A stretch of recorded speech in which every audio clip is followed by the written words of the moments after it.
മനുഷ്യൻ അങ്ങനെയാണ്. അക്കരെയാണ് പച്ച. Expectation will always hurt. അപ്പൊ പിന്നെ എങ്ങനെ ബിസിനസ് റൺ ചെയ്യാൻ പറ്റും എക്സ്പെക്ടേഷൻ ഇല്ലാതെ?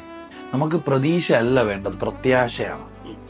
ഒപ്റ്റിമിസ്റ്റിക് ആകുക എന്നുള്ളതാണ്. നമ്മളിങ്ങനെ എപ്പോഴും എക്സ്പെക്ട് ചെയ്തുകൊണ്ടിരുന്നാൽ നമ്മൾ ആഗ്രഹിക്കുന്ന ഔട്ട്കവും റിയാലിറ്റിയും തമ്മിൽ എപ്പോഴും ഒരു ഗ്യാപ്പ് ഉണ്ടാവും. മനുഷ്യൻ അങ്ങനെയാണ്. അക്കരെയാണ് പച്ച. ഞാൻ ആലോചിക്കുമായിരുന്നു ആദ്യമൊക്കെ, നമുക്കൊരു 5000 ഫോളോവേഴ്സ് ഒക്കെ ഉള്ളപ്പോൾ 50,000 ഫോളോവേഴ്സിനെ കാണുമ്പോൾ ഒരു വലിയ സംഭവമാണല്ലോ. 50,000 ആയപ്പോഴത്തേക്ക് 1,00,000 ഫോളോവർ എന്നൊക്കെ പറഞ്ഞു, 1,00,000 ആയപ്പോഴത്തേക്ക് 2,00,000 എന്നൊക്കെ പറഞ്ഞു. നമ്മൾ 3 കഴിഞ്ഞപ്പോഴത്തേക്ക് 1 മില്യൺ എന്ന് പറഞ്ഞു തീരില്ല. മനുഷ്യനെ അങ്ങനെയാണ് സൃഷ്ടിച്ചിട്ടുള്ള ബൈ നേച്ചർ.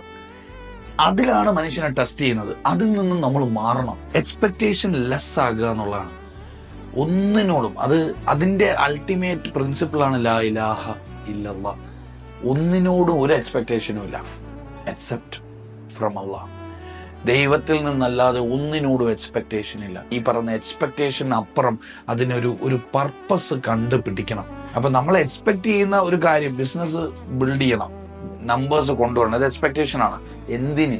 വൈ? അതിന് വ്യക്തത ഉണ്ടാക്കുന്ന ഒരു വിഷൻ നമുക്ക് ഉണ്ടായിരിക്കണം. Why should I actually run this business? അതിൽ വ്യക്തത വന്നു കഴിഞ്ഞാൽ പിന്നീട് ബാക്കിയൊക്കെ കൃത്യതയോടുകൂടി നടക്കും.